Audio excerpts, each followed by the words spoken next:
What up? What up? What up? Strike League Podcast, mate. Episode number 90.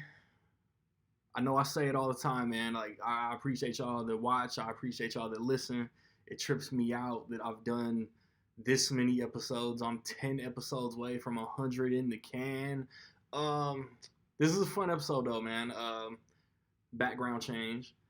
I painted the illusion that I'm kind of at the crib. I am on location with my dog, one of the guests for this conversation. Y'all know him. He's been on a good crop of these episodes. My dog, Jay Merritt, joins me and Nick.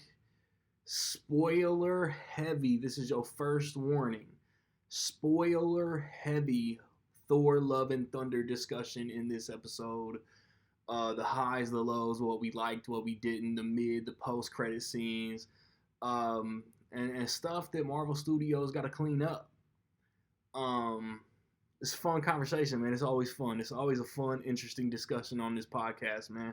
I hope you guys enjoy it, man. Whether you on Good Pods, YouTube, Apple Podcasts, Google Podcasts, Radio Public, wherever you get your podcast fix, kick us a rating. Give us a thumbs up, a thumbs down, a 1-star, a 5-star, anywhere in between. Drop a comment. Get engaged in the conversation, man. It's all love, no matter what. I love the feedback. Recently, theatrically, the weekend of 4th of July, we had Minions, The Rise of Gru come out. Obviously, this past current weekend, we had Thor, Love, and Thunder come out. Upcoming, the weekend of July 15th, I'm not going to front. I don't remember the full title of the movie. Paws of Fury, The Legend of Steve, whatever the hell the Michael Cera, Samuel L. Jackson animated Paramount release is. The weekend of the next episode, Comic-Con weekend, we got Nope, directed by Jordan Peele coming out. And then on Netflix, we got The Gray Man, directed by the Russo brothers. Chris Evans, Ryan Gosling, Ana de Armas. Very much looking forward to that. And then on the physical media front, Tuesday, June 28th, we got Fantastic Beasts, The Secrets of Dumbledore. We got catalog upgrades from Paramount, Harlem Nights, Boomerang, First Wives Club, of all random ass titles. Got a Paramount Presents release this past Tuesday. Was it this past Tuesday? This past Tuesday, we got Everything Everywhere All at Once, The Hunted, another Paramount catalog title, Memory, starring Liam Neeson, Okja got a Criterion, Edge of Tomorrow got a 4K, Downton Abbey, A New Era, came out on physical, and upcoming, Raging Bull's getting a 4K, or Criterion 4K for that matter. The final season of Batwoman is coming on physical. Paramount is killing it with these catalog titles, man. Just Domestic Disturbance, Down to Earth, Baby Kids, and then upcoming before the next episode, Devil in a Blue Dress is getting a Criterion. Legends of Tomorrow, the final season, is coming on Blu-ray. The Bob's Burgers movie, Yellow Jacket, the Showtime series is coming out, man. So most definitely be on the lookout for all of that. I'm gonna come back, kick it with my boys, and we talking some Thor, Love, and Thunder.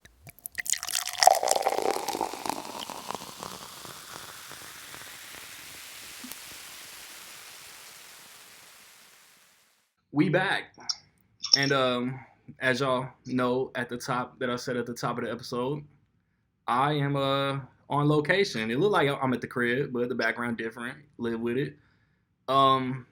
It's a little insider rec league secret. I might tell y'all later, but not right now. I'm in here with two of VA's finest, the Nick Goodman, Jay Merritt, my dog. And before we get into Thor, Love, and Thunder spoilers, this is your second warning right now. Thor, Love, and Thunder spoilers will be discussed. James Caan passed away. I want to show some love. Sonny Corleone. He obviously he was in The Godfather. He was in Misery. He was in Thief, directed by Michael Mann. Bulletproof, Elf, lengthy, legendary career, man. Nick, pay respects. It sucks, man. Like I don't know. It's another one of those things. Like he was older, but he was active on Twitter. That's like this. It's weird losing people in the age of social media. I felt the same way when Carl Reiner passed. Like he was old, but it was still weird. Like he was always on Twitter, and it was like you're just not on Twitter today. Like it's like a weird void. Like it's just different. But it sucks. Yeah, James Caan was awesome. I did my stack. I think I put end of tweet on Instagram. Yeah, like he was like one of the like elite celebrity tweeters, which is like weird. But it just feels like we're taking it like Ray Liotta just passed, and he tweeted about Ray Liotta. Like I remember like redoing his tweet. He had a real nice tweet. But it's like the running gag on The Sopranos I just watched last year for the first time, like front to back, talk about how like James Caan wasn't really Italian. Everybody was like, he wasn't really Italian, but when like it's almost like going through when I did my little obituary thing, like I don't know if I would call it an underrated filmography, but like really like every decade you go through, like he had at least one like massive banger, like iconic movie where it was like, whoa, yeah. Because I wasn't even thinking of it's like you immediately think of The Godfather. You're immediately like, that's Sonny. He's Sonny. He like helped make that movie. And then I posted, I was like, dude, yeah, he was the dad in Elf. A lot of people, a lot of kids know him from Elf. I didn't even think of Misery, which is like iconic on like so many different levels. And I was like, I wasn't even thinking of him in the bed in Misery. But like, you don't have that movie work as well without James Caan. And I've heard they wanted people for that movie, and like I'm like, no way, no, I can't even picture that. I'm like, but Thief, like you said, Michael Mann's first movie, Thief, is underrated. I feel like way more people need to see Thief. Yeah. Like he's award worthy in Thief. I haven't seen it. I don't own it. Before this July Criterion sale's over, I'm gonna grab it. Yeah, it's so good, and it was like immediately like Michael Mann like establishing his style that he never really lost. Like you watched from there to the last movie he did was, I guess, Public Enemies. No, it was Black Hat. Yeah, the same style. Like he never lost, but like it's established in Thief, and it's so good. That's like I always post a little scene, and I immediately thought of him in Thief, not The Godfather. I was like, what's a good scene with James Caan? And I immediately thought of Thief. Like, I was like, either him and Thief. I tried to do, there's a scene where he's like fucking with a dude with a gun that's like really badass. I couldn't find that scene to post, so I posted another one. Anyway, also underrated, Mickey Blue Eyes. Him and Hugh Grant, late 90s. There was like a run of like mafia comedies, like in the late 90s, early 2000s. Analyze This. Analyze This, Analyze That. Mafia. Yeah. Or Corky Romano. I feel like I'm missing one, but there was like a run of movies like that, and to me it was one of the best. Like, it was so funny to me. And like everyone from The Sopranos is in that movie. Like, except for Gandolfini and like a couple other people, it's like almost everybody from that show is in that movie. And rewatching the movie the other day, like having just watched The Sopranos, like I was noticing, I was like, oh, it was like the DiCaprio meme. But yeah, he's so good, and he could play. He was like known for doing tough guy roles. Yeah. But like a lot of the tough guys, you can play different kinds of parts and expand your range, and he did that, I think, more often than he was given credit for. So yeah, it sucks. It's really sad. Merritt, what you got? You're a TV guy. Did you see Las Vegas? I watched Vegas. I used to watch Las Vegas with my mom back in high school. The way that I look at like death when it comes to people who have lived a full life is a little bit different. Like it's sad that we won't see him in a movie ever again, or or that like you said, he was still active on Twitter, so we won't get those tweets with all that wisdom from someone who's been around and all those kind of things. but then when you look at someone passed, and then this I'm even like this with family members. When my mom be like, well, such and such passed and things like that, and then I asked them how old they were, and they 86 or 90 or 85 or whatever. And it's like, well, they lived a full life. So it's I like to pay respect and homage to the fact that they made it that far, gaining all that experience and wisdom and having a chance to touch people as much as they did. In comparison to someone who dies young and they might not have gotten to fulfill everything they wanted to do. I think we could say he fulfilled everything he wanted to do in life. You know what I mean? Yeah. Yeah. Yeah, but I mean, like Nick said, huge range, great range. Could pretty much be in any kind of movie and leave his mark. So rest in peace. Hell yeah. And then sticking in the same gangster genre, Tony Cicero. Oh, Paulie Walnuts passed like the day after James Caan. And I'm not gonna front. I only know Paulie. I only know Tony Cicero from The Sopranos, but he was one of those scene-stealing standout characters practically every episode. That was my only concern, really. Once I watched the show, I watched the show in preparation for the Many Saints of Newark movie. Yeah. And that was like my biggest source for concern. Like after watching the show, was the dude that was playing Paulie. I was like, who the fuck else is even gonna play that role? Like everyone else, I was like, you could kind of do an impression of Steve Van Zandt, like walk around like this, and everybody else can kind of do that. But I was like, I can't even picture. Nobody else even looked like that guy. Like I was like, you'd have to like, you can't. And I was kind of right. He didn't really. I don't even remember him in the movie really. Yeah, like he didn't. Billy Magnuson tried. He tried. I don't even remember him though, like doing much in the movie. I think they were like, yeah, if he does too much, it's gonna be like. I can't lie. I don't remember him either. Yeah, I kind of remember like what he looked like, but like I don't remember him doing much. But that's kind of like a testament to like the mark he made on the show. Like, yeah, facts. I said in my thing, he like set the tone. I always kind of thought of The Sopranos as more serious in my head before I watched it. And I was like, oh, this is most of like 80% of this show is kind of funny. Like it's kind of like maybe not funny, but like lighter like on its feet than I thought. Like I thought the whole show was like kind of grittier and more violent than it was. But like he kind of set the tone for the show. That's what I gathered from it.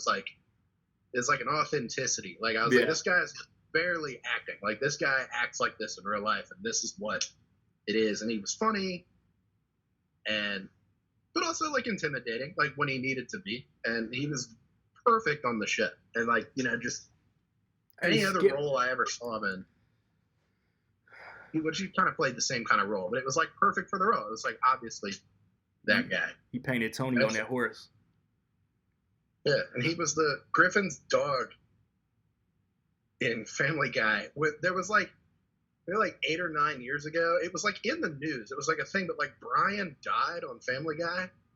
Do I remember that? They left him dead for like 4 or 5 episodes, and it was like in the news. They were like, did they kill off Brian on the show? And they got a new dog, and he was the voice of the dog. And the dog's name was Vinny.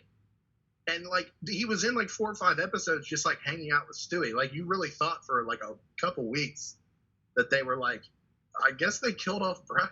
And then they like did a time travel thing and like Brian came back. But yeah, people forget that, but it was really funny as I recall. Mary, you ever watched The Sopranos all the way through?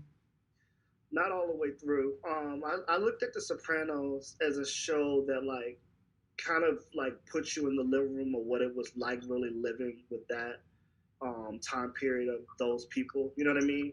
And so it was more of a show that was like how it really was with some crazy stuff in the middle. Similar to how I felt Dexter was the same way. Dexter had a kill every show, but most of the time it was just like how he lived his everyday life. In comparison to like Breaking Bad, where Breaking Bad, the whole episode is like it was a totally different life, so the whole thing was crazy. But I felt like Sopranos was a show where it was like this is how they normally lived, right? Nick, and then and then it would be some crazy going on with them. I've been in New Jersey for 5 days. Do you know how much brajul and gabagool have been shoved in my face?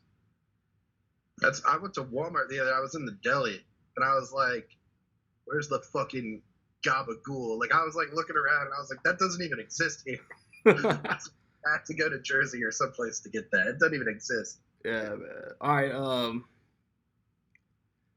Spoiler warning number 3. This is it. If you watching, you listening. If you have not seen Thor: Love and Thunder, turn this shit off.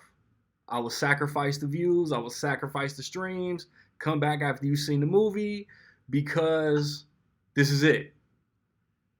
Nick, I'm going to let you get the floor. I think you enjoyed the movie a little more than both of us. The podium is yours. I've seen it twice now. I was not going to see it. I was going to see it probably a second time, but I did not think I was going to go yesterday. Yesterday was my birthday, and I was supposed to have plans. Happy birthday. Well, yeah, thanks. I was supposed to have plans. I didn't know. The plans fell through for specific reasons, and I was okay with it, but I was like, fuck it, I'll go see it again. I don't care. I had a free ticket. And y'all did not like it as much as I did. And I read the tweets, I watched your review, and I was like, maybe I'm going to go see it again and start noticing the stuff. And, like, I really didn't. I liked it just as much as I'm hearing negative things from people, and, like, I get it to an extent.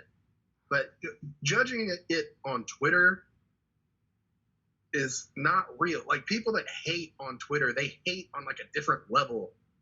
For clicks. Like, a different level of hater goes on Twitter. Like, you read Rotten Tomatoes, and it's like, okay, these are critiques.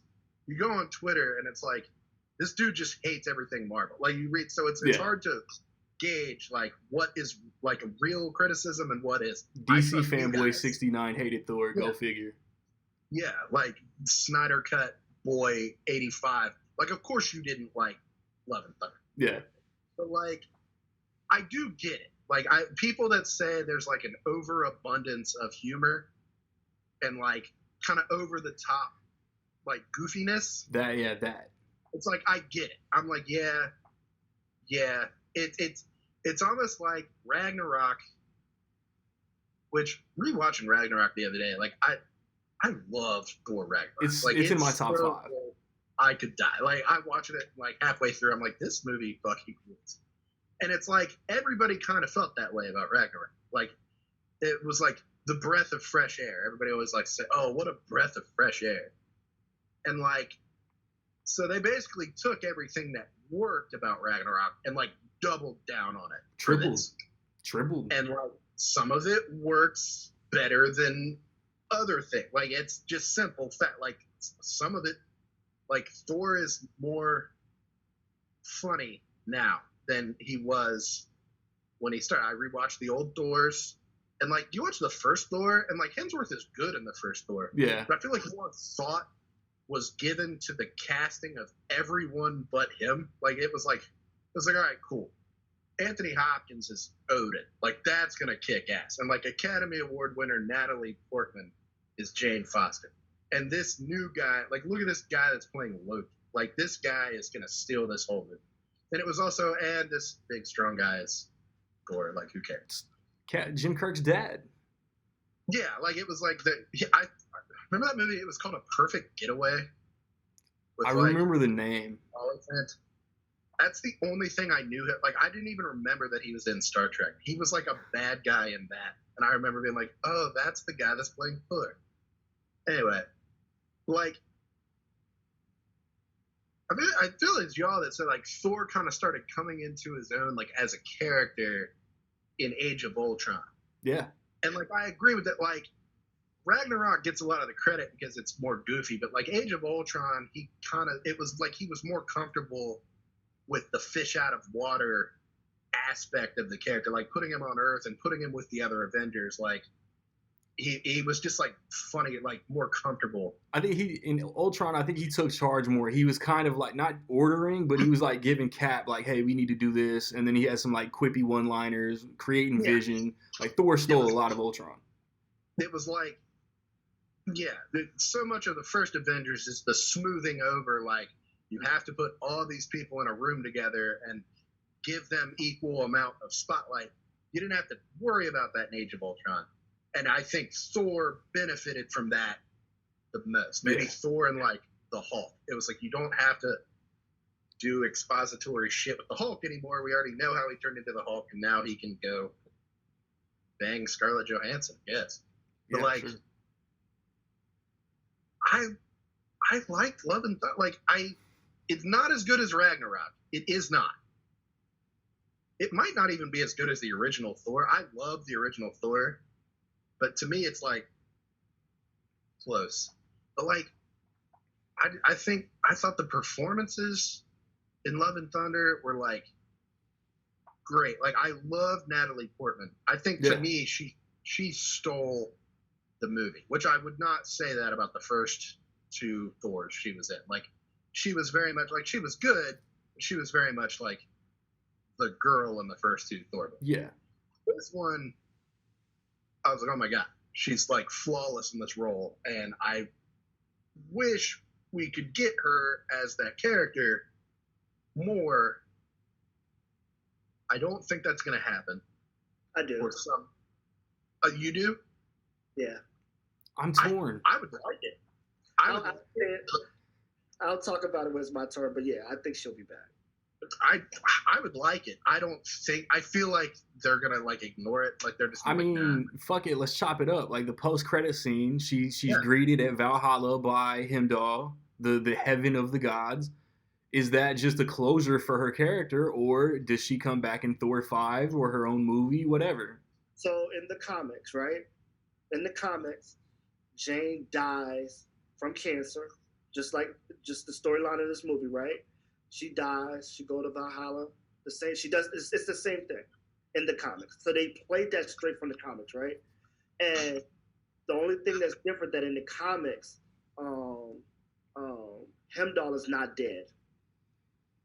Heimdall is able to bring Jane back. I don't remember why. I think Thor may have went through a depression. It was something going on with Thor, and only thing that was gonna like bring him back was Jane coming back or something like that. I think that's how it went in the comics. It's been a long time.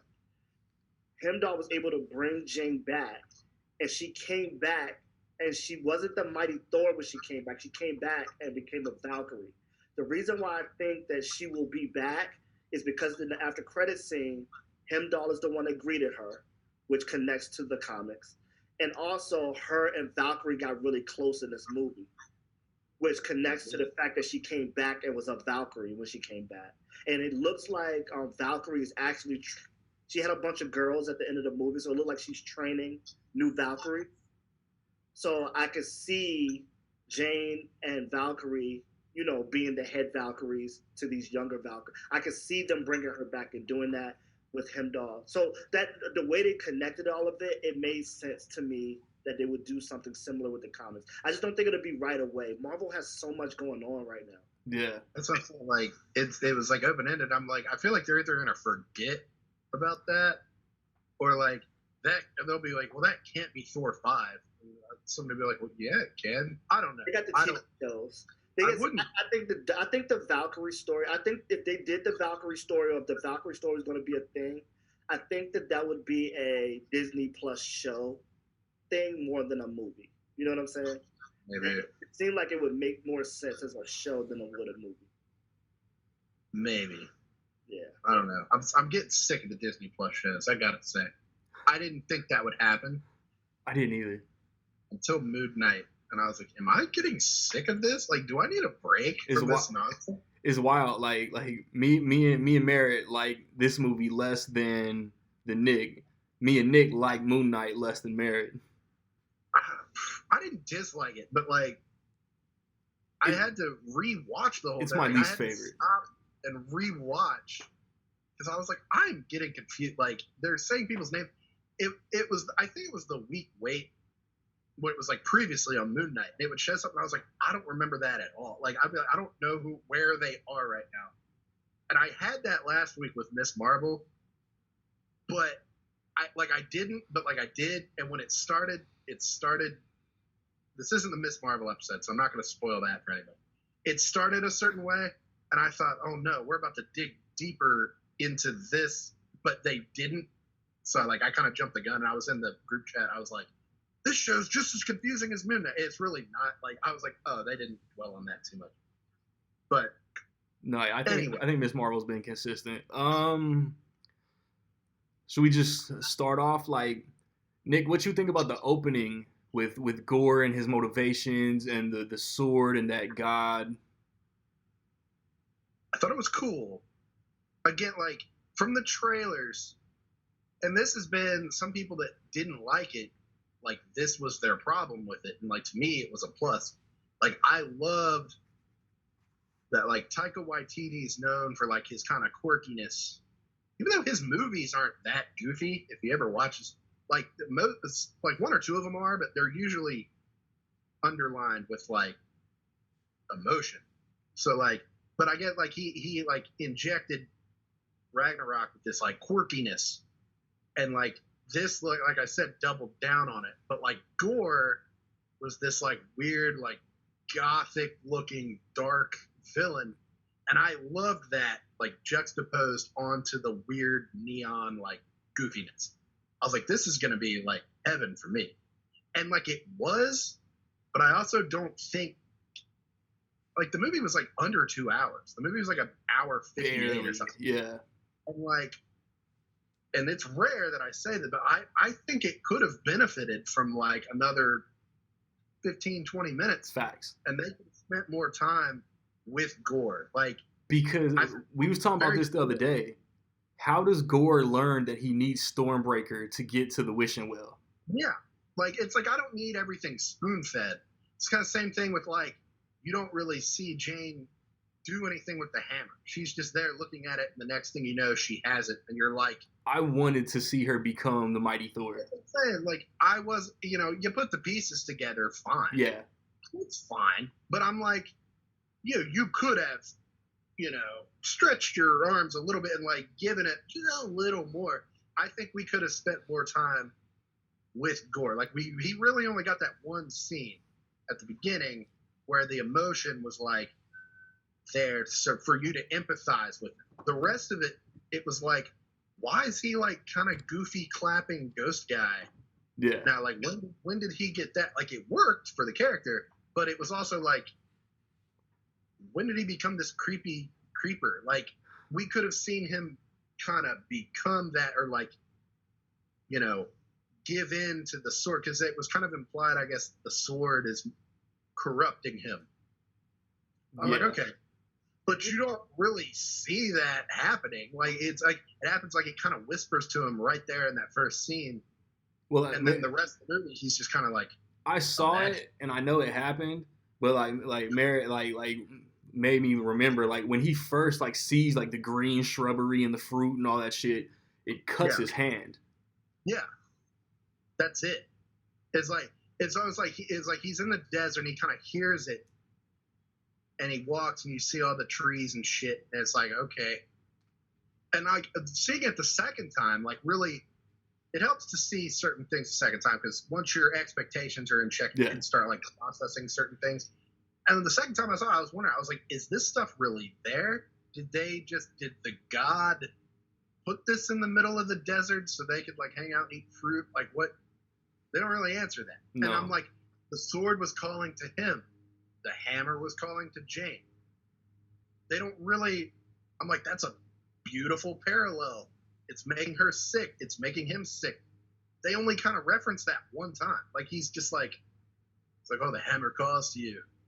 I get it. Yeah. And that's it. Like that's that's it. I was like, that's a really good parallel that I think they could have played with more if they'd have given a little more time. But I don't think like. Did you see? This was probably a couple months ago or whatever. I know Randy didn't see it. I ended up showing him yesterday. Did you see the leaked video that they had put out like a couple months ago of Jane getting the power of Thor? It was like a video, and it wasn't polished, it wasn't edited, but it was like a behind the scenes where they had her with all these ropes and things holding her up, and you could see her powering up the first time. With no, you don't have the computer. Did you see that? I didn't see it. Yeah, it's Yeah, like it the was guy in a blue YouTube. suit, Yeah. and she's like held up, like she's getting like like struck by lightning and all of yeah, that. she's like getting it's like the first time or whatever, but she's exactly where the hammer was. So it's pretty much the scene that I'm guessing they edited out. That would have been the in between from the time she went to the rock and was looking at it, and when we seen her in that first battle. It's that scene. It would have been that scene in between. So it kind of when it wasn't in there like when they didn't show the real version of it, it kind of threw me off because I was expecting to see that scene. Yeah, like it's like they wanted the first time you saw her to be that in the trailer, little battle scene. The scene in the trailer. It like works, but yeah, it's in every trailer. It was in every TV spot. It was on the MTV Movie Awards. They were like, "Here's an exclusive scene," and it was that. Like, I was like, "Well, okay." It was like I was like, we all know that that's coming. It's like, I don't know. Like I said, I don't need to be spoon fed things, but it was like they were in the editing room. Like this has to clock in under 2 hours. We're all getting fired. That's what I told him. I think Marvel is kind of hitting directors with the whole DC Justice League. It needs to be under this amount of time because maybe theaters were crying about how long Infinity War, Endgame, or the Eternals was, and like a lot of like explanation got cut out of this movie because of that. And there's people like I've seen more than one, like mostly normies or people that aren't on the level of like. But I've seen people say it was boring. No. And I'm like, it wasn't boring. It wasn't boring. And someone who didn't love the movie, I can't say it was boring. It was definitely entertaining. There was entertainment value to it. Yeah. I'm like, nobody said Endgame was boring. I was annoyed. I was never bored. Those fucking goats. I hated those fucking goats.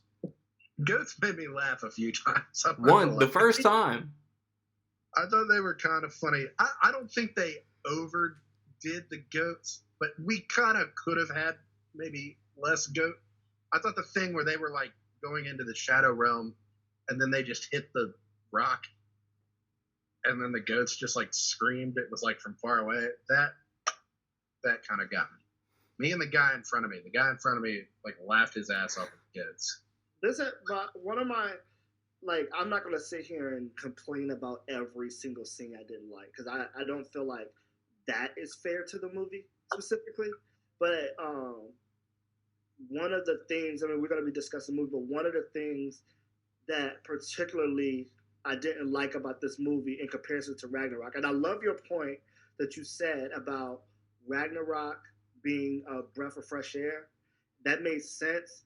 And this is something else that I was discussing with Randy over the weekend, because that same argument for Ragnarok we have for Guardians of the Galaxy too. Guardians of the Galaxy was first, right? So Marvel had a certain tone to the movies. They played out a certain way. The villains were a certain way. And then Guardians came, which to the normal fan who didn't read comic books was a bunch of characters nobody knew. It was quirky. It was totally different. It was hilariously funny. It was done just right, right? It was the Ragnarok before Ragnarok. Everybody loved Guardians of the Galaxy, right? Ragnarok came, and it is a top 5 MCU movie. It's no question about it. The quirkiness was great. The comedy was great. Everything was perfect. What I told Randy in Ragnarok was that they picked actors and characters that were funny, and in this movie it felt like they wanted the actors to be funny, like they was writing them funny. This is the story, make it funny. Right. And I think in this movie specifically, I think the quirkiness and this movie having humor and stuff did work. I just felt like everything they was using for the comic relief, they overdid it. They did it too many times. The goats were absolutely funny the first time when they were screaming and these people were trying to give them away to get them out of their hair, and they were giving them to Thor, and Thor was stupid enough to take them. It was hilarious, right? And it was even hilarious the second time. But like after the second time, it was kind of like, bro, I'm tired of these goats. And it's one of those things where it's like Thor should have been able to like maybe train this, like at least get these goats calmed at that point. He didn't. That was, and that was a continuing. That was a continuing thing. Like the whole the Hammer being jealous. I mean, Stormbreaker being jealous of Mjolnir and Thor. The first time, it was funny to me, right? But then they made it an ongoing thing throughout the whole movie, and I was kind of like, bro, they're overdoing that for a couple of things that's not actually like they're Yeah. like it was done too much. It was they went back to that 3 or 4 times. Like pouring the beer on Stormbreaker was overkill. Yeah, I'll agree with that. Like, it's not. Jane with the catchphrase, like the first time she brought it up, it was hilarious to me because it's like, okay, she's a new hero, never done this before. This is new. She's excited, and in her mind, everything she knows about superheroes, everything we know about superheroes, they most of the time they have a catchphrase, right? Like that's something and it was great. And then, like, for no reason, like 3 or 4 different times, pretty much in each battle, she was testing out catchphrases. And I was while she's dying. I was telling Randy she died, and the last thing she kind of wanted to tell Thor was she thought of her catchphrase and she whispered it to him. And I was like, I thought that was kind of cute. It was. I thought that was like a sweet little thing that she whispered it to him and didn't say it out loud. Like, oh, that kind of works. But that's what I'm saying. Is like the goats. The first couple times worked for me, right? Yeah. The Stormbreaker being jealous the first couple times worked for me. The cat phrase worked for me, and it's a whole bunch of more different things that it's the similar thing, but those were kind of like the three that people are going to remember the most. It wasn't that they did that and made it quirky and whatever. It's not that they did that, but then it was repetitive. It became super repetitive, and I think fans overall are going to say, okay, why are we still doing this? You know what I mean? That kind of thing. And that was one of the major things that bothered me about the movie. The other thing is they did so much character development with Thor, and you brought this up. I don't like that they make him out to be an idiot when he's talking to people. I don't like that because in the first Avengers movie, and you brought this up as well, in the first Avengers movie, none of them knew each other, right? And this is kind of like Thor's real experience on Earth. So it's one of those things where he is out of the loop. He's in a bubble. He doesn't know his English is not spoken the same way our English is spoken. So he is, you're right? So it's kind of like, okay, there's a disconnect language barrier wise with the way he thinks and how his culture is, right? But the more time he spent here, by the time we got to Ultron, his input, his knowledge, his warrior spirit, everything he experienced fighting, as a warrior, it helped the team. Like he would always be like, no, we're not doing that. That's not going to work. I know about these stones. Let me go check. Like there was an intelligence that we were starting to get with Thor. Like, okay, Thor as part of the big 3, as part of the trilogy team, his input, not just his powers and fight, but his intelligence is starting to bleed through, right? We were starting to see that. Right, and even in Infinity War, it was like, okay, Thor is not only looking like the most powerful hero here, but his intellect is bleeding through, right? And I understood in Endgame that they decided to make him Fat Thor. Emotionally, he wasn't, stable, and I understand that, and I understand making a joke out of him as comic relief in that movie. But I feel like you have to give him back just the character development you gave him when he rebuilds himself. You know what I mean? And I feel like in this movie specifically, he did not look smart in this movie, man. He didn't at all to me. And maybe that's just me, but I'm watching it like in every conversation, everything is a joke to him. Like it's no seriousness at all. Yeah, but telling the kids they might die was like not the Thor we know. Right. Yeah, I would say, like, I don't know if I thought he came off dumb, but there were a couple times, especially watching it the second time, where I'm like, he could have been more heroic acting, like, talking to the kids, giving like the speeches, like when they were all like in the town hall or whatever, like freaking out. It's like a joke when he's like giving his speech, and I'm like, he could have given like a real Avengers speech. Steve Rogers isn't here to do that anymore. Somebody's got to be a speech guy. Like he could have been like, because that's what he did in the first Thor. Like everything he did, he was like, I have no plans to die today. Like everything was like kind of badass. Because he still had that king aura. You know what I mean? He still had that I'm a king aura. Like even when everybody was talking and not being quiet, and Valkyrie was trying to get him quiet, just his voice alone made everybody respect him, right? Yeah. Like everybody shut up and listen. And they could have built off of that, but they just made it funny. I was like, he could have given a speech like, I'm gonna get your kids back. Don't even worry about it. And then like he went up and then like fell. I was just about to say that. But in front of everyone, though. And that was part of in front of everyone. It's a different thing if all the people go back to where they are or whatever. And because it's one of those things where like, if we're in front of a bunch of people, we're going to make sure we're on our P's and Q's and look well. Especially if you're a supervisor at work, you may mess up on your own or whatever in your office, blah, blah, blah. But in front of the people working under you, you're not going to let them see you be less than what they expect you to be. Right? You're on your shit. That's how So with that scene, like it was okay that Thor, like, you know, that Stormbreaker was going to have a moment right then, and it was going to be silly and funny. That's okay, but it's like, bro, this is the king of Asgard. This is the mighty Thor, and everybody saw him be an idiot just now. No, first he summoned the Bifrost through the roof, destroying property from New Asgard, and then he like crashes into that monument, like slips on a banana peel or whatever, just for a goofy laugh. Like it was unnecessary. Yeah, that's what I said. Like it wasn't so much that I thought he was stupid, because I don't think of him that. I think Hemsworth plays the character so well. No, I think Hemsworth gave an amazing performance for how the character was written. It's what's written. Bro. The writing was just dumbed down. Think of the character that way, which is really saying something. Because like Thor, you don't get that vibe from the first, even 2 Thor movies. Really, it's not that Hemsworth isn't giving a good performance in those movies. But like I said, I feel like it was more like, we need somebody who's going to give an adequate performance, who looks the part. It was almost like that was more important. Like we need somebody who's going to be good, but needs to look like Dolph Lundgren in Rocky IV. More important. Yeah. And they lucked out with Hemsworth. They were like, well, this guy's good. Look, he's handsome. He's good. He'll do it. Now, especially like Ragnarok. Like I rewatched Ragnarok the other day. I was like, he could have pulled a Golden Globe nomination for this movie. Like he's super smart in Ragnarok, though. Yeah. That's up to too. Ragnarok, finally outsmarting Loki and all that shit. He was super smart in Ragnarok. He knew everything about everything. He was super smart in that movie, and he was still funny, but he wasn't trying to be funny, and that stood out a lot more. His interactions with Hulk.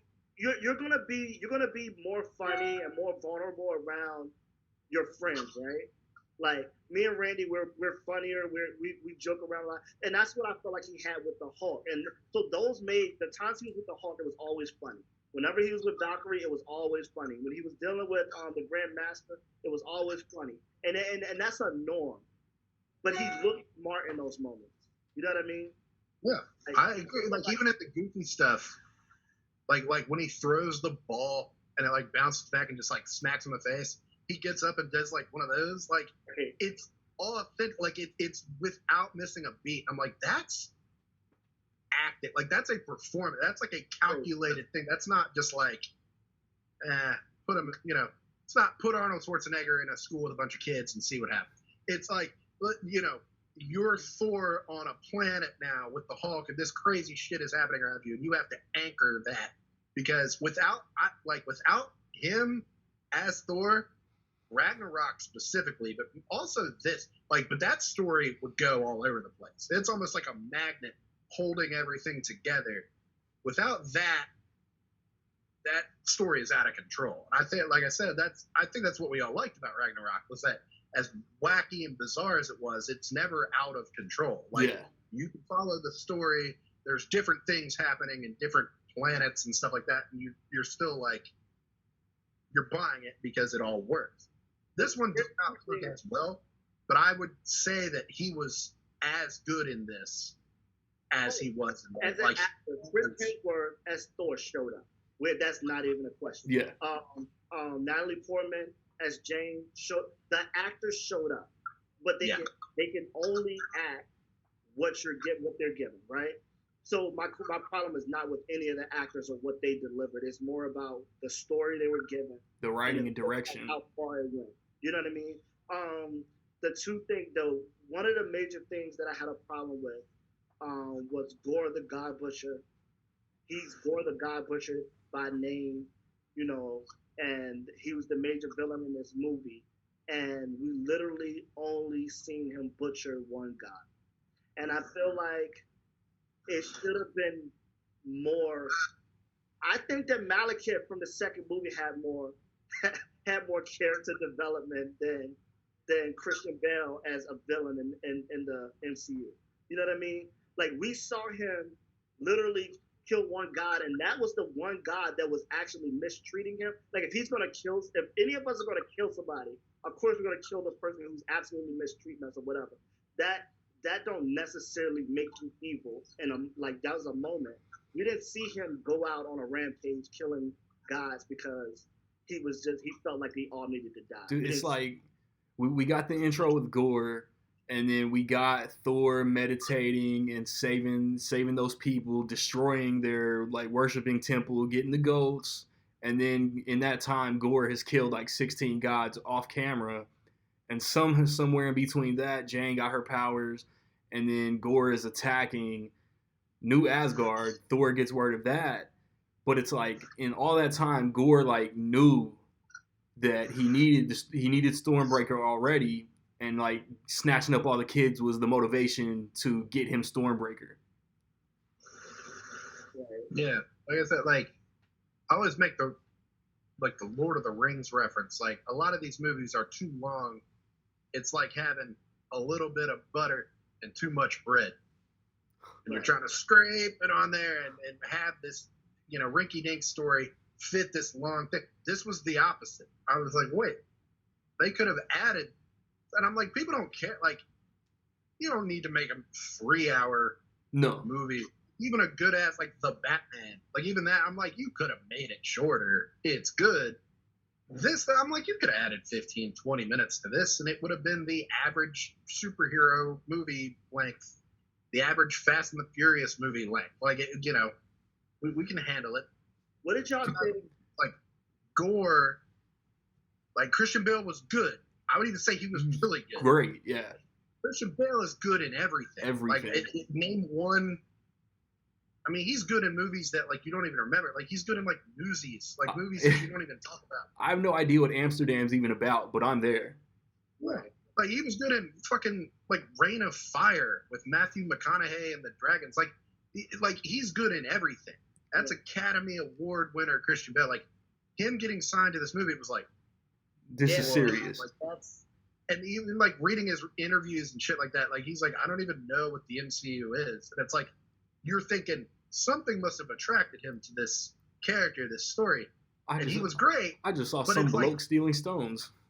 Yeah, like with what you get, I'm like, I don't know if it necessarily you needed somebody of that caliber to play the Gore that we got. Well, that's a MCU problem that I have, and not a Love and Thunder problem. And I told Randy. An MCU problem that we have is that MCU makes all villains disposable except Loki. They make them all disposable. So you absolutely get Christian Bale to play Gore the God Butcher. You definitely do that. That's you absolutely do that, right? He shouldn't die though at the end of the movie. You should give him a chance to be defeated. Go on, we don't see him a long time, and then he comes back. Which DC does that a lot more. Marvel kills off characters and then we never see them again.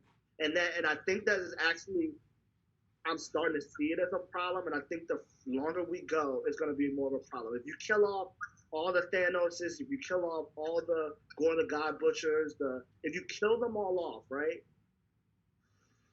You're just going to keep, getting new villains every time. Like, at some point, it's going to be a problem for you. You know what I mean? Where rather than just defeating the villains, throwing them in the raft or some shit. Right. Let them be defeated, and figure out a way to use them in further movies. Like, there's no reason why we shouldn't have the Mandarin anymore. That doesn't make any sense. He was literally a villain for at least 3 other heroes. You know what I mean? Iron Man, Quan Chi, and Iron Fist. He was a villain for like 3 superheroes in their own story arcs. And now he's just gone. So now nobody else gets to use those villains again. That doesn't make any sense. You know, that kind of thing. And they've been doing this for a long time, and I feel like they need to have their villains defeated and not dead, like not gone. I don't know. That's a double-edged sword, though. Like, look at everybody that complains every time we get a Joker. Like, Twitter would have a heyday. We already saw Mandarin. We already saw so-and-so. I feel you, though. There's a difference between relying on a villain too much. DC starts over a lot. When you start over a lot, you start over and you want to present the best villain. That's their problem. That's something they do. Marvel don't start over. They continue. So it's always going to be refreshing because Marvel has so much to do. So you cannot see the Mandarin for 7 years or whatever. And then you'll see him again 7 years from now as Quan Chi's villain instead of Iron Man's, and be like, oh snap, like he's back. Like, you know what I mean? That feels totally different than we got the Joker. Now we have a Joker movie. Now they're redoing Batman and Joker's the villain. That's different. You know what I mean? In defense of Sony, they aren't killing off any of Spider-Man's villains. Like, they're really trying to do the fucking Sinister Six movie. They're like, not killing off any of them. They're like, put Morbius in jail or whatever. Put the Vulture in jail. Like, they're not. Dane DeHaan is still sitting in jail or wherever he was at the end of Amazing Spider-Man. Dude, we're gonna get as fans, we still have them in the back of our mind that Vulture's still out there. That, you know, we still have these villains out there, and none of them have repeated yet, right? So but we know they're still there. So at some point, we expect the Vulture to be back. Like, that's important. We're gonna get Kraven in January. There's gonna be no Morbius references. There's gonna be no Venom references. Michael Keaton won't even make an appearance. Yawn. They're killing off any of their villains. Like, they're like, this is gonna work. It's gonna work, and we're just like, it's not, man. The Scorpion is still in prison. We're never seeing him again. We need to just go ahead and pass it over, bro. After Homecoming. Homecoming was what, 2017 in the MCU. We've had Thanos. We've had the Blip. We're 2 years past it in that universe, and Scorpion's still locked up. They need to just. Donald Glover's still out there. Yeah. Like, you know, but I do think, like, there are certain villains where it's like Hela. Like, I had the same thing. It was like, Kate Blanchett. What the fuck? Like, I was like, she read the script and was like, yes. But yes, like, that was it. Like, she was in it, and it was like, oh man. Okay, I thought they spent so much time with her that I was like, dude, I'm so glad she played that role. And it was like, I didn't get that with Gore. But, like, Hela is one of those, with, like, all the shit she did, though. Like, if they brought her back, like, I think they could do something with that. Like, it was like, oh, she's forced to work with Thor this time, her brother. They could do that. And I think it would be interesting. Because, like, she did a lot of bad shit, but really only, like, on Asgard. Like, people on Earth don't even know who she is. So it was kind of like Loki did horrible things. And we all love Loki. Like, he's like a good guy. Now he's got a show. He did horrible things. Like, he killed Coulson and all those people at the gala or wherever he was. Son of Cole. I don't think that none of the villains should die. I think that you had, like when it comes to war, you're gonna lose villains, you're gonna lose superheroes. That's just normal. But I don't feel like you should kill off every villain in a movie. And another MCU problem, not just this movie problem, is them. We counted the last 5 or 6 MCU movies. All of the villains were controlled by some evil thing that made them worse than what they actually were. And in the end of the movie, they ended up sacrificing themselves or being good again in the end. 5 of the last 6 movies. So it feels cookie cutter. Taskmaster. Mandarin, Icarus, Doc Ock, Wanda, and now Gore. That's 6 they straight. all at the end realized what they were doing or was shitty. Or whatever, and then decided to do the right thing at the end. The villain, the last 5 minutes of the movie, the villain didn't get defeated. They decided to stop what they were doing instead. Yeah, and I felt like Gore, I don't know, like that was something else. Like the ending, I thought the whole thing with Thor and Jane, I loved. I loved everything about all of that. Like I'm kind of a sucker for like when like a romantic subplot like really works. That was good. I'm hook, line, and sinker. Like I'm a sucker for that stuff. That was a good And to me, that was really working, and I was really emotionally invested in it. And again, I give props to Hemsworth for anchoring that stuff because it could have been like to me it was really emotional. Yeah. And he's seeing the cancer and like her in the hospital and all that stuff. I was like, again, they could have lost control of that. And I think the way he acts in those scenes anchors it, like it really holds it down. And it's like I didn't get too emotional or uninvested in it. Like it to me, that stuff was perfect. And you have that happening over here. And Gore is over here. He wishes for his daughter to come back. And he's like, you have to watch her. I'm like, no. What? Why? Like, why would I do? No. Like, there's nothing that brought us to this moment for us to have. But they did. But it did. In the whole movie, the breadcrumbs were there. They were like painting this picture of Thor and Jane having a kid, and there was a conversation that was even without Jane where they were like, Thor would be a great father. He would be an awesome dad or whatever. It was like a whole conversation. So they was foreshadowing that was going to happen. Yeah. But again, like talking about Gore needing a little more stuff. Yeah. Like I think he and Thor, I don't know, could have discussed it more. It's like it could have been more like him talking about like really telling you like why he's doing that instead of just being like, this is for my daughter and that's it.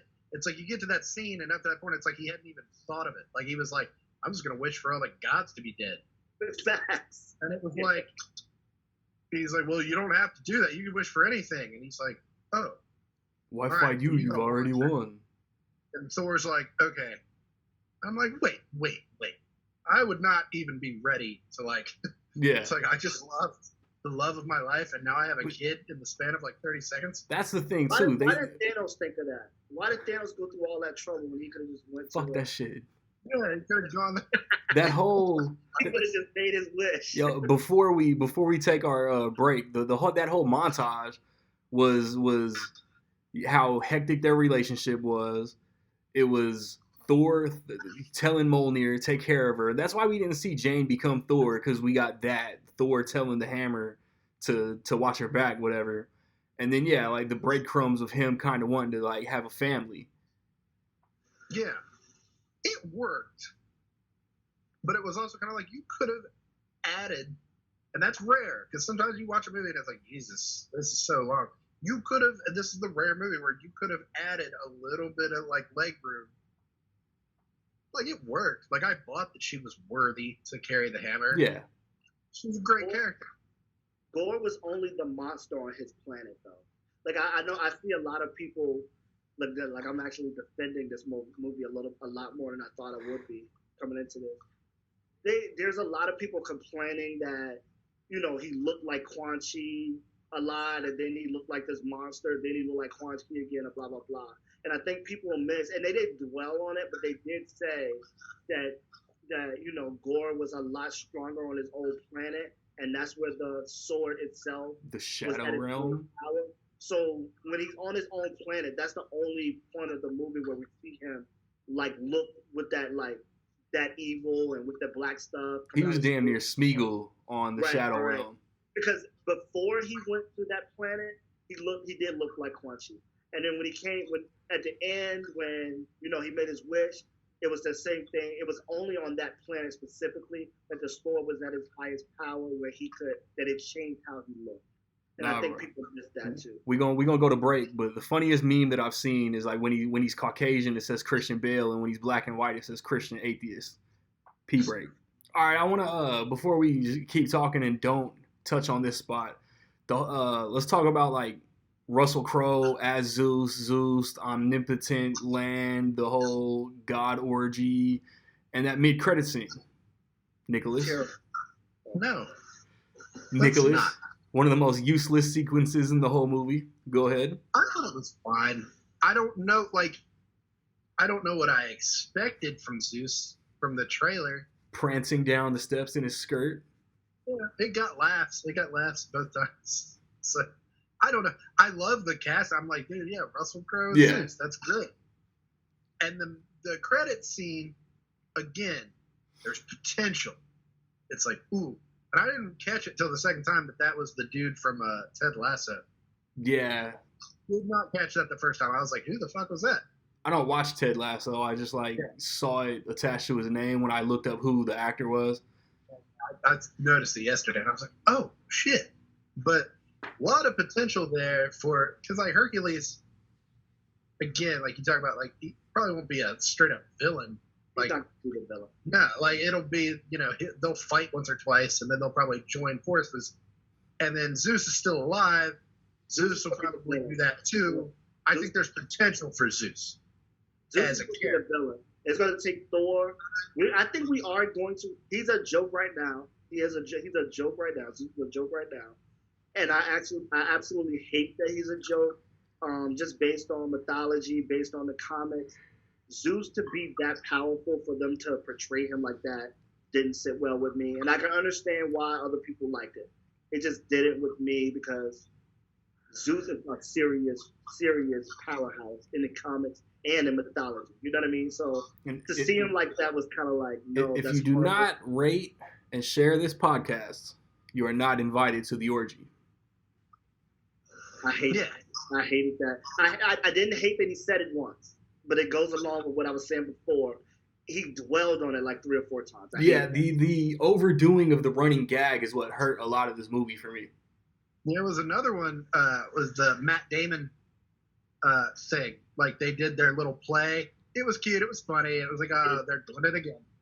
Then when they're in the town hall, Matt Damon's there again. He's like, this needs a reenactment. Wasn't that an awkward scene? Was that awkward to anybody else besides me? I watched that scene and I was like, that don't look good. What, the reenacting of Ragnarok, or? No, I didn't like the reenactment of Ragnarok. I didn't like that. I felt like they overdid that compared to the last time when they did that's where we had that little part is where we disagree. Like I thought it was funny because they did it in Ragnarok, and to do it about Ragnarok, I thought was funny. And Melissa McCarthy as Hela is funny, but then the snatching up of the kids getting to play was overkill. Yeah, it was like, again. Awkward. And like the way Matt Damon stood there and they looked at each other, and I was like, this was weird. That whole thing. I did like the reenactment of I liked the callback. I liked it. I just think like the blooper part of what they were doing, they did it just right in Ragnarok. And here it felt like, because it was Loki posing as Odin that added to it. Yeah, he's sitting there. He's like doing the lines. It's like, I didn't do it for him. Like, yeah, that's a flawless comedic scene in Ragnarok. He did it so perfectly in Ragnarok, and this time it just felt like it's not as fresh. Yeah, right. It's as simple as that. Like, it just was. It's not as fresh. That's kind of the whole movie. Like, to me, it was still good, but it was just not as uniquely fresh as Ragnarok. It was like, they're doing I asked Randy this. I wanted to ask you a question. Do you think with the superheroes getting trilogies, getting follow-up movies or whatever, do you believe that they could benefit from having different directors with different point of views doing like Tiki did Ragnarok, right? Could this movie have benefited for having a different director with a different point of view? Probably. I don't think it would have been worse if I don't know. I don't even remember like who directed The Dark World. Alan And Taylor. then, see, it's like, I don't know. And then most of us think of The Dark World as kind of ho-hum. Right. The Dark World would have been improved had they kept Patty Jenkins. That's a fact. Or even Kenneth Branagh. I mean, like, it's Kenneth Branagh. That's why the first Thor was so weird. It's like that guy's directed Shakespeare and shit like that. That's why there was like a exactly. But thing about the first Thor. Alan Taylor has directed 3 big budget features, and they all hover around mid to bad. Right. I couldn't name them. I'll be honest with you. Thor: The Dark World, Terminator Genesis, Many Saints of Newark. Exactly. So I think Tiki had so much success with Ragnarok, and it was so popular that it was almost like you had to bring him back. But Nick, even with you liking this movie, how Randy feel, how I feel, we all agree that it felt a little repetitive, a little bit, and some of the things that worked in Ragnarok was overdone in this movie, which means that if somebody else had stepped in to do Love and Thunder, we would have got a totally original movie for this, and we could have all beloved Ragnarok looks better without this movie. It's true. You know what I mean? If Ragnarok was one of one, like the how refreshing it felt in the time period we got it, the Thor that we got in that movie, it would be cool. 101, you're like, it's nothing like it, right? If Kevin Feige had that one franchise that he Mission Impossible and gave a different director to inject their style every entry, that would be fire. As I say this, Christopher McQuarrie is cooking up his 3rd Mission Impossible. Perfect example of that is Doctor Strange so far. I mean, like, Sam Raimi. Scott Derrickson killed it. Sam Raimi killed it. But yeah, it's a Sam Raimi movie. Through and through. Being very much a sequel. And that's why Ragnarok was so good. It was like, this is definitely a new Thor, classic Thor adventure. But it's Taika Waititi. I was like, this is like a completely new kind of vibe. And like, that's why I think, like, you know, all the Spider-Man movies have been directed by John Watts. Yeah. Right. He's good. And the movies I think have gotten progressively better. I don't necessarily know if there's like a uniqueness in how they are directed. Like, I'm not like, this is classic John Watts. Right. I'm like, this is Spider-Man. Compared to Cop Car. Yeah, Cop Car. I don't even remember that. He did a movie called Clown. That movie kind of sucked. Like, I was like, well, is that him? There wasn't it was very much like, these are good Spider-Man movies. Whereas Multiverse of Madness was like, this is a good Sam Raimi film.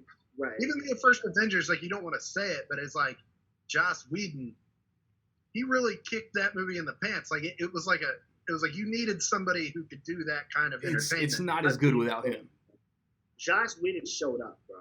I don't care. All the personal stuff, whatever. Joss Whedon showed up. It's a fact. But it's like, you needed somebody who could. We've had like those 3 times where a director came in and injected their style and made the MCU feel fresh. Joss Whedon, James Gunn, Taika Waititi. I mean, I would even say, his name just, Joe Johnston doing the first Captain America.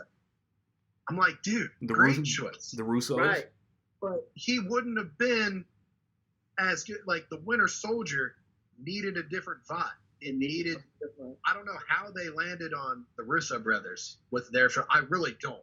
But I'm glad they did, and they really brought a different energy to the Winter Soldier. Bringing it back to Love and Thunder. I think, and this is one of the reasons I didn't like it. I loved Ragnarok. I loved the first Thor because that was totally different than everything else. I loved all the initial movies. I loved them all because they were so different. Iron Man 1 was so different from Captain America, the First Avenger. Captain America, the First Avenger was so different from Thor. I love those movies. They're near and dear to my heart, right? I love the first Thor. The second Thor movie, I didn't appreciate it as much when it came out. I didn't. As I've rewatched it a few times, I like it a lot more, right? I like the Dark World. I like The Dark World. I think it's a pretty good movie.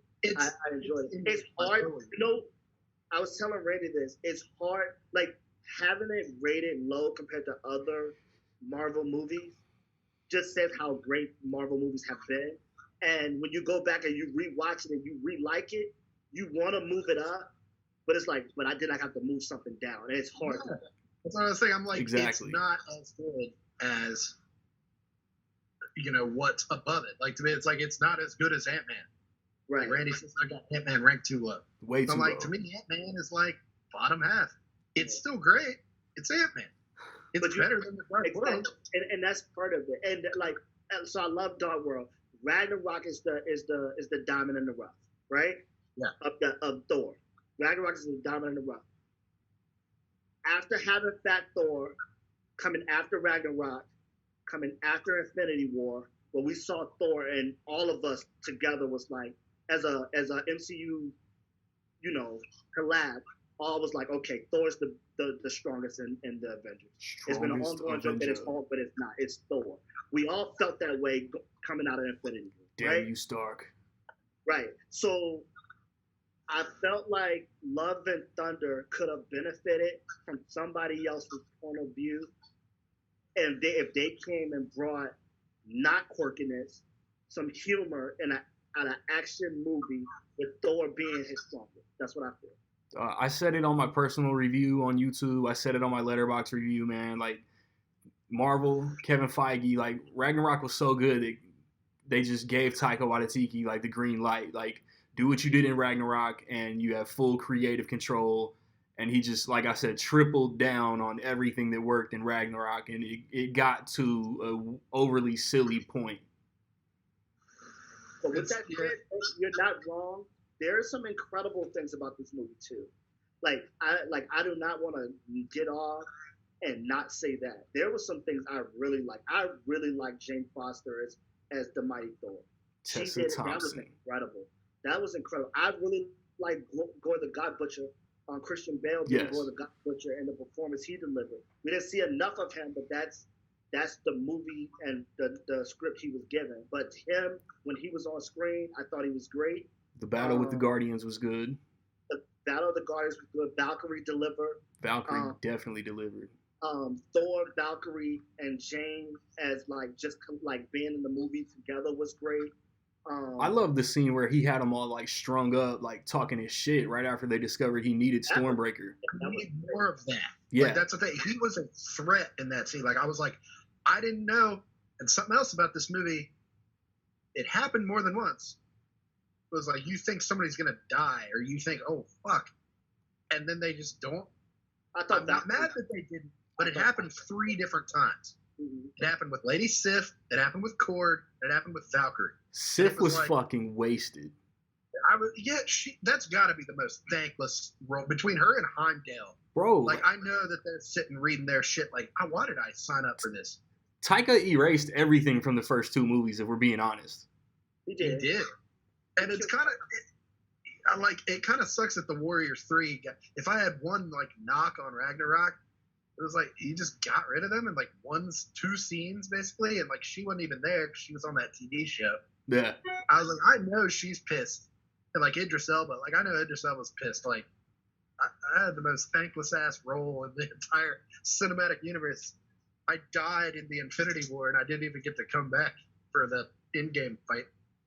I think this movie would have really benefited if we wasn't going to see Gore the God Butcher kill a lot more gods or whatever. I think that this movie would have benefited for another 30 minutes of the movie, like you said, extended the movie, and at least got the scene where he kills the big monster god, and see the Sith get defeated. I feel like if they gave us an extra 30 minutes and we just got that, because that's a huge monster, that's a god. But him to just take out that would have been. How does your anorexic ass take the necro sword and kill that big ass beast? Right, just that would have been enough. When they were in the shadow realm, it's he was scary, and I was like, "Fuck, what's he about to do?" But it's you could have made that more throughout the thing. Oh fuck, Gore's here. You just But needed it's like, one more major. You just needed one more major scene, and I think the big monster god with Seth, because we all know how much of a warrior she is. With Seth, Yeah. that big monster god, that scene alone, if we just see that play out, I think all of us would have stood back like, okay, we got it. You're right. Like, okay, this guy fucks. I can't. But I can't front. I almost applauded when I thought Korg died. You hate Korg? I'll be a hater. Yeah, Korg is annoying. It's just a reason for the director to put himself in the movie. To hell with you. I was really upset. I was like, no. And then it was like, oh, he's not dead. Piss off, And then it was Ghost. kind of like that, oh, thank God. But then, like, I thought No. Valkyrie was done for sure. He's like, a I was face like, now. Let's tie his face to the back of Valkyrie's head. I hated it. Yeah, Hated it. I thought it was fine. Like, just for goofy laughs. I hated it. Piss off, Ghost. I think thought Korg. Valkyrie was even sure. I think Korg dying was a moment that it would have been a great moment. Not that he died, but it would have been a great moment for Thor as development. An emotional motivation. Since Ragnarok, so everything since Ragnarok, Korg has been Thor's best friend. When Thor was at his lowest, Korg was his best friend. He helped him out against Noob Master 69. He's been his best the whole time. I mean, his best friend the whole time. So I think that him dying there would have actually explained better him deciding to put a lightning bolt through Zeus' chest if Korg dies. If he actually dies. You know what Like, I don't want the characters to die. I don't. So it was like he came back and it was like, oh God. Oh, thank God he didn't die. But at the same time, it was kind of like, people die, that's emotional. Yeah. That's maybe they didn't want to do too much of that because Jane, and like I said, the Jane thing I thought was handled very well. Jane? We have to, me and Randy, we discussed all this stuff, but another MCU problem is that at some point, and this has to do with this movie, that's why I'm saying it, at some point, Marvel is going to have to draw a line in the road and decide if they're going to play this family-friendly movie stuff all the time, or if they're going to allow themselves to step over it. Because I don't think that every movie, especially when they start to do the Blade and all these other characters, they're going to have to be okay with saying this is not a family movie. These movies are for older people, and putting that disclaimer out and allowing people to allow their kids to see what they're going to see. And I say that because Jane in this movie, stage 4 cancer, she didn't look that sick. They kind of made her look more sick, like later. Yeah. When she was in the hospital bed. But it was kind of.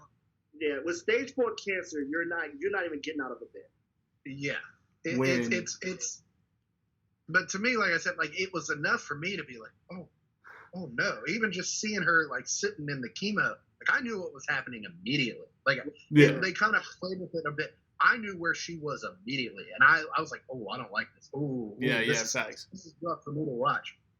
But I think they handled it very well. I was like, it wasn't too much, it wasn't too little. When Thor's explaining, hey, like using Mjolnir is draining your humanity to fight this illness.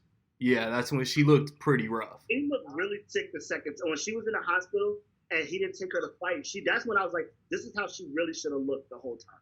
Like, she should have looked like this the whole time. The other thing, too, is I think that them not allowing Thor the God Butcher to kill more gods and to really show how powerful he was to keep this a family-friendly movie. You know what I'm saying? And that's kind of one of the things that it's the Moon Knight thing where all the violence is off camera. Right. And I think Marvel's going to have to at some point decide, like, is this how we're going to always be?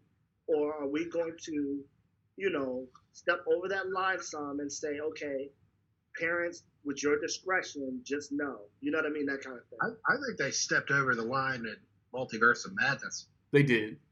I don't think it. Some people are like, is this PG-13 rating a joke?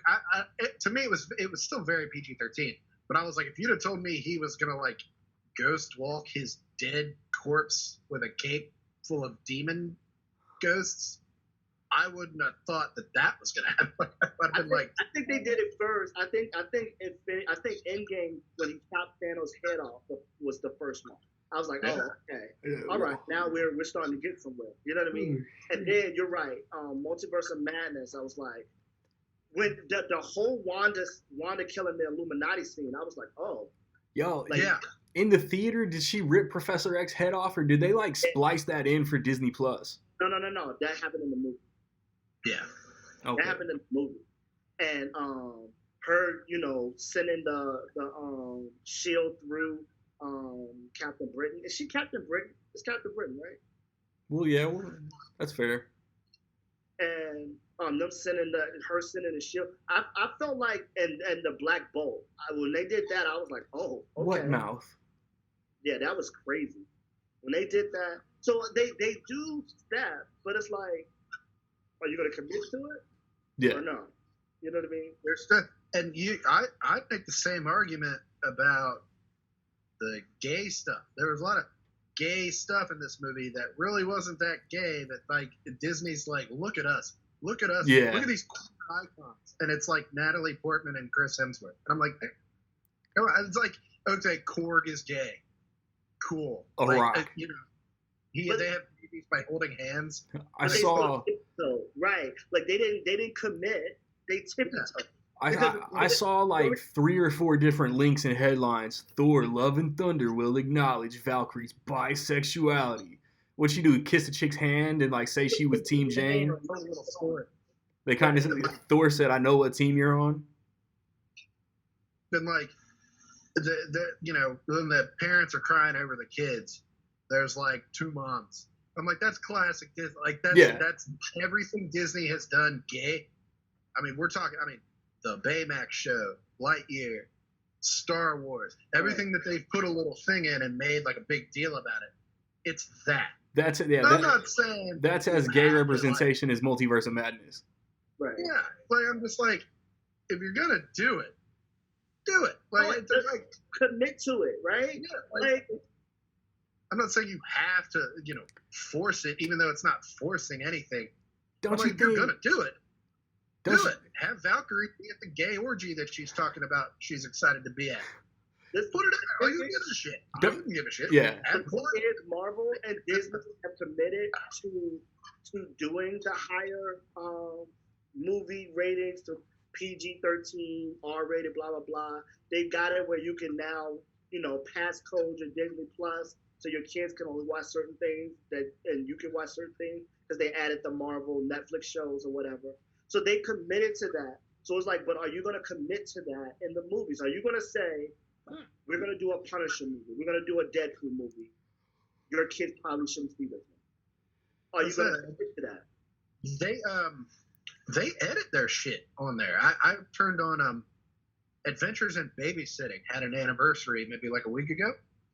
And while I was doing my posts, I turned it on. I was like, dude, I haven't watched this movie in like over 10 years. I'm going to turn it on so it's fresh in my mind while I'm writing my little blurb. Turn it on. I'm like, dude, it's classic. I remember this. I haven't seen this forever. And like, there's like the classic scene in that movie where she's on the bus and she's like, don't fuck with the babysitter. They totally dub it over with mess or screw or something like that. I was like, yeah, that's disgusting. I rewound it. Like, I was like, they really did that. And it just said this has been edited for content. Yeah. I was like, what? It's not Disney on TNT. Another streaming service. I'm like, you can't edit every movie you put on there. Put it the other countries have the adults section. That's trash. Do that. You can put way more shit on there. You can put Logan on there and Deadpool and Die Hard and shit that you haven't been able to put on there. Well, they have the Netflix shows on there, and Luke Cage is absolutely fucking the shit out of Jessica Jones. So I don't know. He gets his coffee. Yeah. So he gives her the entire business, and then like that's what I thought of. Like they're like, oh, I remember the Punisher jail cell scene, and I'm like, I remember there's a lot of sex on those shows, and like, shits. Yeah. There's a lot of stuff. They really don't even reference the MCU like at all. I just remember the violence and the sex, the nasty sex. Marvel is going to get to a certain point where they're going to have to decide to, because DC is going to go. They're going to. It is what it is. They're going to. Marvel's going to have to decide if they're going to, because right, they've had the lighthearted, popular superheroes for over 10 years, and it was easier to do them in that way, right? But then you're going to start running into the Blades and the Deadpools and the Punishers and the when you start to get to these characters who's just much darker, the Squirrel Girls. Adult, what are you going to do? You know what I mean? And they bought Fox.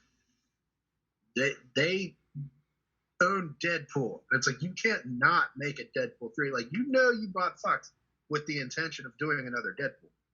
Right. You have to commit to it. That's what people liked about Deadpool. Not just that it was R, but that it didn't hold back. It's what we liked about Logan. It wasn't that we liked Logan was rated R, and now we finally got rated R.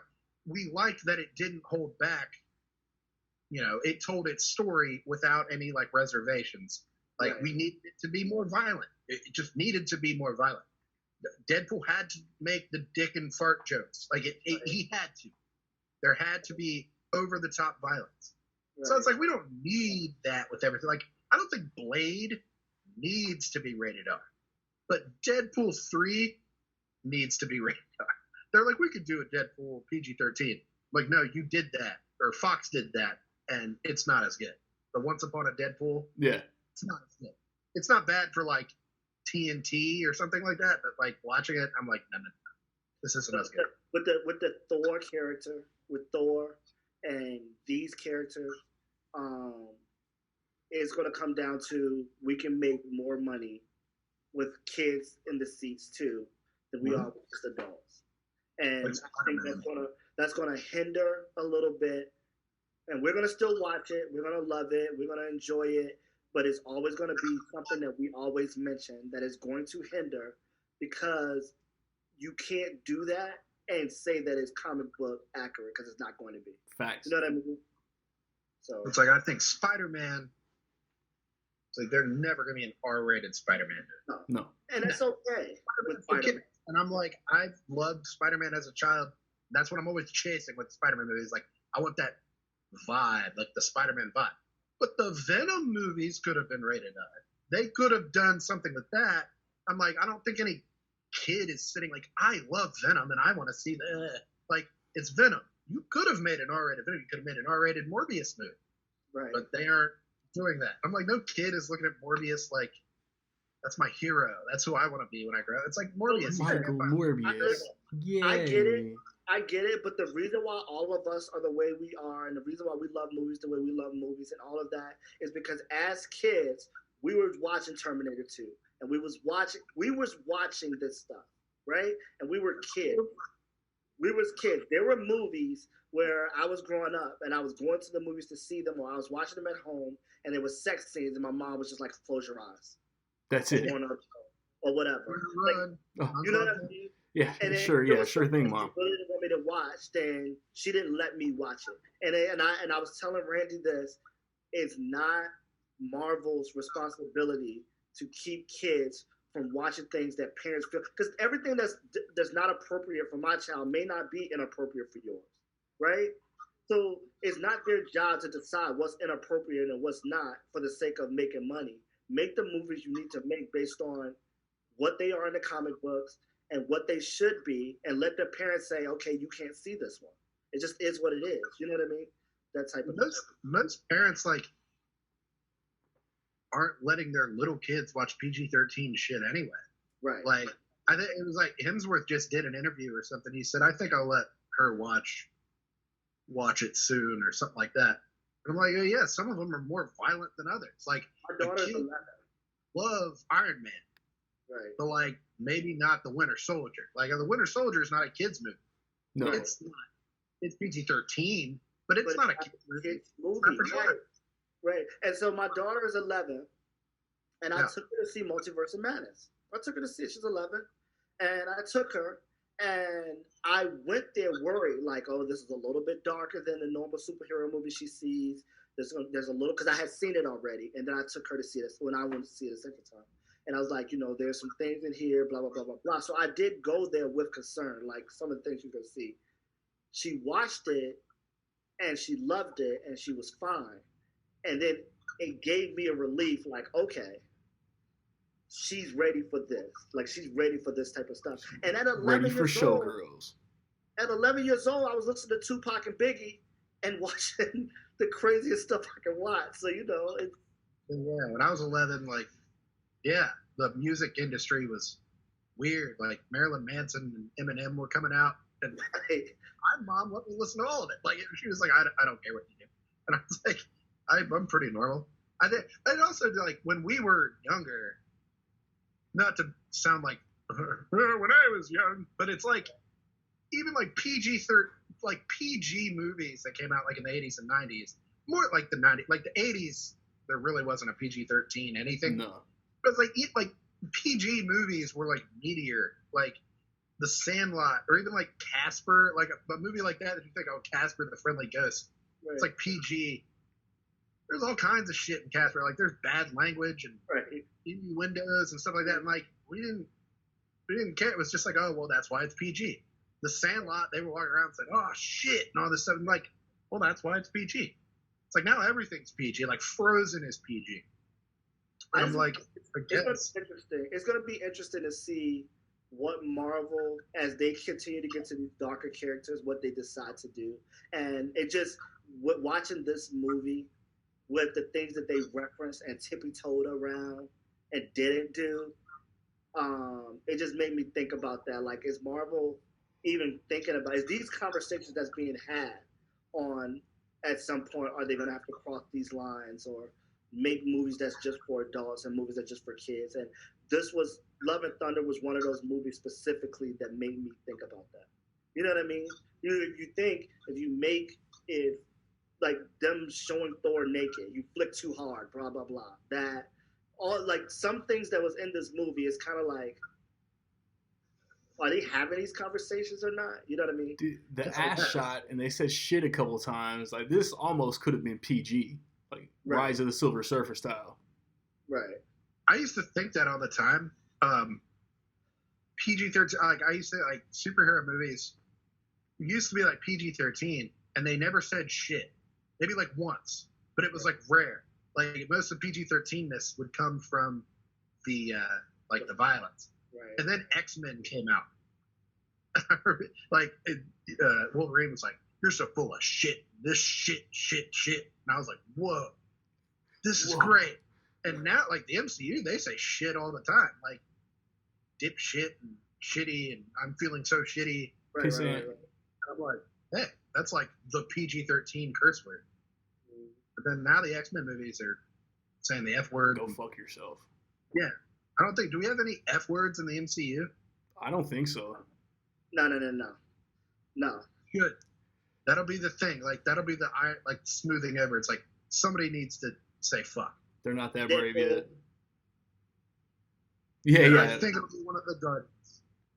Well, like Groot said. Groot may have said it. Groot said it, but we didn't understand him. So I think if he ever says anything other than I am Groot, it'll be fuck. Groot dropped an F-bomb in Infinity War, and they told him to put the game away. But well, in Guardians too, he says like, "Welcome to the Guardians of the frickin' Galaxy." Oh yeah, he didn't say frickin'. They could have gave him that one. But tying it back, now that we're speaking about Guardians of the Galaxy, I think this worked on a similarly emotional level as Guardians too, and I think that. Like Guardians, you think of the Guardians of the Galaxy as funny. Yeah. But what makes it work is that all of the characters are very sad. They all have very sad stories, like backstories, and that's why they work so well together. And I love that. And I thought this movie had that. I love that Thor is, I wouldn't call him like a big oaf, but he's like the biggest and strongest, most badass superhero, and they gave him the most tender little love story. Like we were talking about the hospital scene, and that's, to me, all the shit that happens in this movie, and for some reason that scene is like the one that sticks out in my head of like, why did I like it? They just had the little conversation. He's like, I love you, I've always loved you, and I don't want you to die. That was good. Like that stuff works. That was very good. Oh well, like when stuff like that works, I'm like, yes. And it's a testament to the performance. Like I said, like Hemsworth anchors that stuff, because it could have been oh my God, she's dying. Oh, this is so horrible. Or it could have been like, well, I guess she's dying, whatever. And it's like, you need him to anchor, like, her death could have been the saddest thing in the world. Like, oh my God. But he's there to anchor. He doesn't go over the top. He doesn't cry too much. He doesn't give no emotion. Like, it's like a perfect little thing. The second half of the movie is really good, though. This is one of the discussions we had. I said Iron Man 3, the first half was incredible and the second half was horrible. And in this movie, to me, the first half was horrible, or I didn't like it, and the second half was incredible. Once the conflict started with Gore, after the Zeus scene, I'll say right after the Zeus scene is when the movie kind of set it in for me, and I was like, okay, we're getting to the good stuff. You know what I mean? You still had the moment where he poured the beer on Stormbreaker. You still had the goats or whatever. You still had those Valkyrie tickling his chin, talking to the kids. Yeah, he's talking to the kids about where they are so he can save their life because they're about to die, and she's tickling them. And I'm like, I don't feel like Valkyrie would have did that in that moment. Like, I don't feel like... It's funny, but it's also like, this is serious business. Like, we don't know where Right. But I felt like the second half of the movie, once the conflict started, and like you said, the hospital scene when they actually went to Gore's planet, like the second half of the movie was really good. It just didn't overcome all the silliness and BS I felt we dealt with prior to it. You know what I mean? And the same argument that we're having with Ragnarok in comparison to this and how it's refreshing the first time and overdone the second time, I think that is the same argument that you can have with Guardians from the Galaxy. The first time, it was refreshing. It felt incredible. It was like, oh, this is so different. We know these characters now. All the characters had messed up backstories and you loved it or whatever.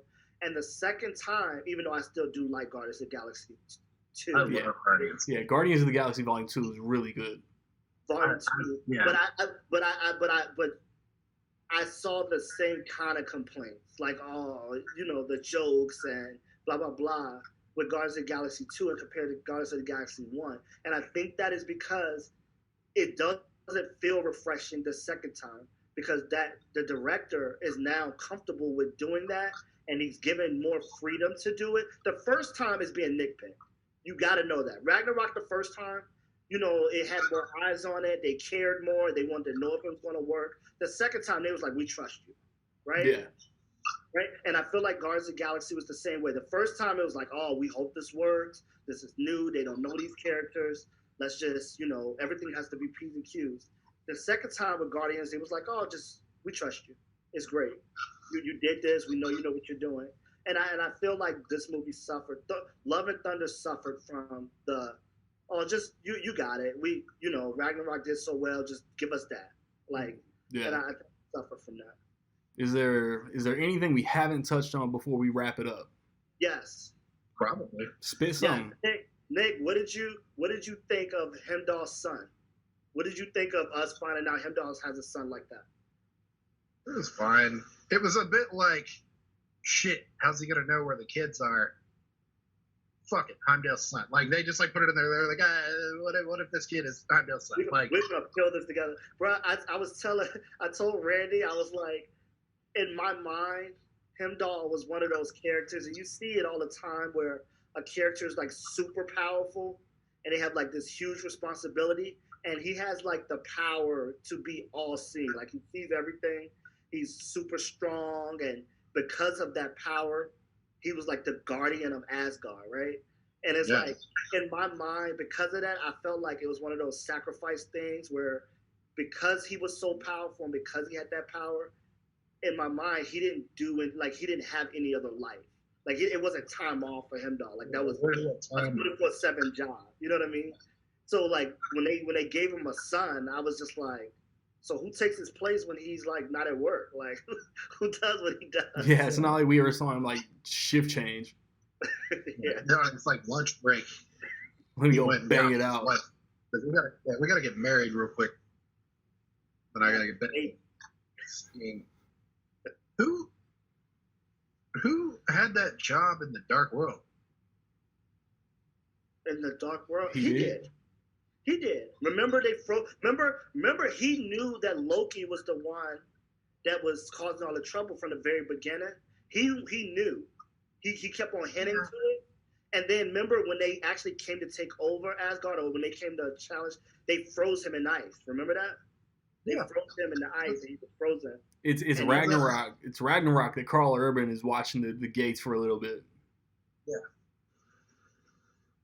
But it's not really Asgard. I remember him talking to Thor like in that like tavern or wherever they were. He was that was Ragnarok. No, it was in Age the of Dark Ultron? World was like when he was trying to break Loki out, and like they were gonna pull this little like heist type maneuver to get them off planet. It was like he needed Heimdall's help, and they were like talking him in the, yeah. That's all I remember thinking. I'm like, did he still have the job? I feel like he would get fired. Maybe he had already decided. He had already decided to commit treason at that point. Yeah. Remember? So I was like, maybe that was the end of the. Yeah, so he only had it for a little. Yeah, he needed to not be there for them to be able to do it. That tracks. Right. But yeah, I know Idris Elba's like, fuck. Why didn't I sign on for any other role, like anything else? Like he's like, I don't know, but if I'm right, he's coming back. If he brings Jane back, if it's based on the comics, and he's the one that brings Jane back, in that case, he still has a bigger role.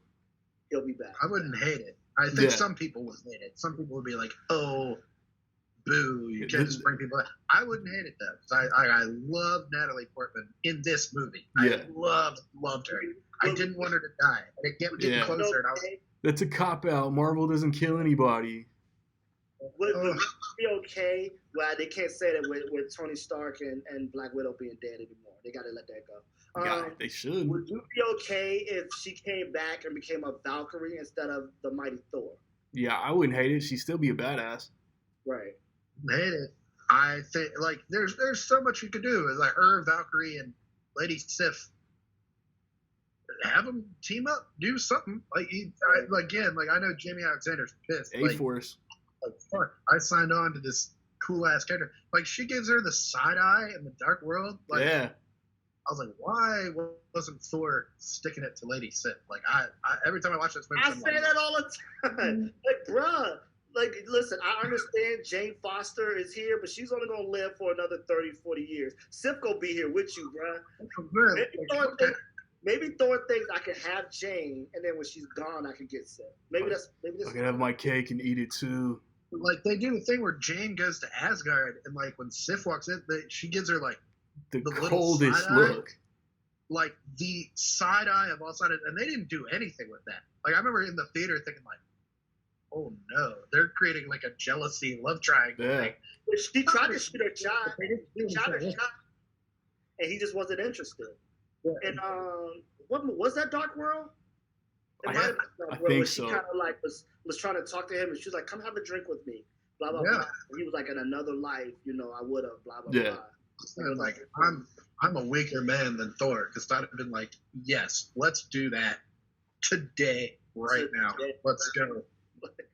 I know not where. We'll see, I guess. Yeah, man. So I think that's it for the Love and Thunder talk. You watching, you listening.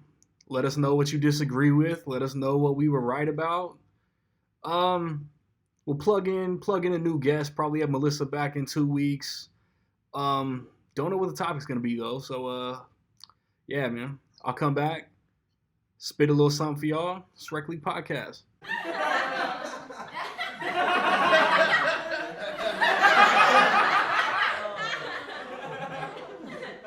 Yo, they already know not to play with me. Here's a TIP. Watch what you say to me. I'm not supposed to spit. Just intro my dog Legacy. My physique, Schwarzenegger strong. You rap petite, rap elite. I'm the word by the trapper keepers keep after me. You being the best, obsolete. I'm unique, naughty nature with property. Copy me, verbal abuser, MC assassinist. My microphone nastiness, I make it look good. I bring the fashion. Raw skills attract the beef to make me draw grills. Niggas can walk in my shoes to stick to tall hills or resize. Legacy is greatness on the revise. Nigga be fly with a flow as tight as Levi's. You got guns, I got about as tall as knee high. So play Terminator, I kill you bugs exterminate. Terminator. Respect, I'll learn it later. And chill until the next episode.